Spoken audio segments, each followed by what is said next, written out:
come here, and that's why we get famous people like Ike Turner and Muddy Waters and Sam Cooke and all of them.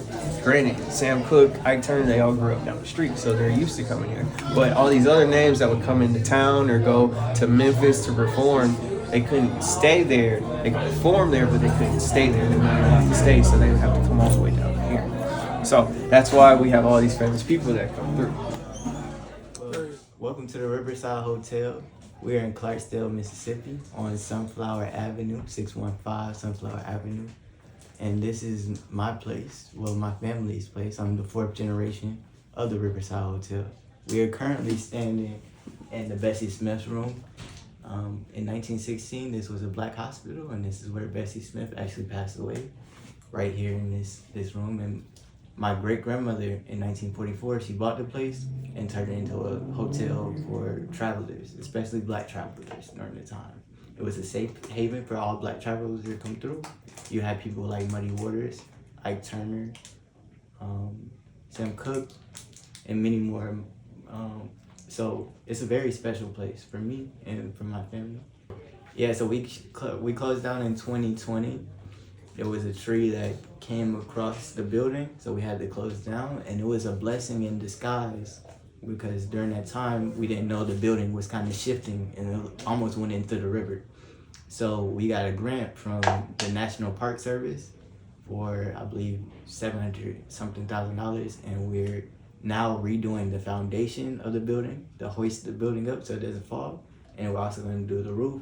And then my favorite part is right here. As you can see, we have new AC units in, so we're gonna have AC for the people that stay here. It is a living museum, meaning it's a museum, and plus you can come into the rooms and stay. This room that we're in right now, we don't allow people to stay in it because this was a surgery room, and Bessie Smith passed away. It's kind of a lot of juju up in here, you know, so we don't really allow people to stay in this room, but the other 20 rooms are wide open for you to come and stay once we open up. And hopefully we'll open up next year sometime during the juke joint, so April-ish time period. And yeah, but we will do tours every day, so just come by. But underneath us is where the morgue would have been when it was a hospital. So my granddad changed the morgue area and turned it into a disco club in the 80s called the Subway Lounge. And according to him, I didn't believe him until more people told me it was a popping club. I didn't believe it until everybody came to me in the community, because I just moved back here. So everybody came, oh, you gonna open up the Subway? Oh, you gonna open up the club in the basement? I was like, what club? And I was like, oh, shit. So my granddad, he had it going on in the 80s. Came downstairs and boogied all night, and came upstairs and went to sleep. So John F. Kennedy Jr. came here in 1993. During that time, he was trying to run away from being the sexiest man alive. So he came to Clarksdale, Mississippi for a blues festival, and he stayed here for 3 days. He stayed 1 night outside and 2 nights inside here.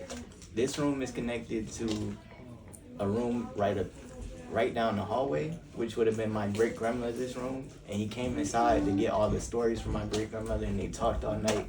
And he actually slept on the foot of her bed. So, like I was saying, this is my great-grandmother. She founded the place in 1942. She bought the place from G.T. Thomas. It was a black hospital before it was a hotel. She was the visionary of everything that you see from today and on. To me, she is very special because at the time there was no woman, especially no woman of color in Mississippi, that could have thought to own something like this. She was a safe place for not only her family, but her extended family. People like Ike Turner came here and they called her mama. Everybody that came through the door called her mama. So she was a very special lady, and to me, one of the most special ladies. Outside of my mother and my auntie and all of that, very strong woman presence in my life. So I'm glad to be her great-grandson in a sense. And I'm glad she had the vision to do this and stick with it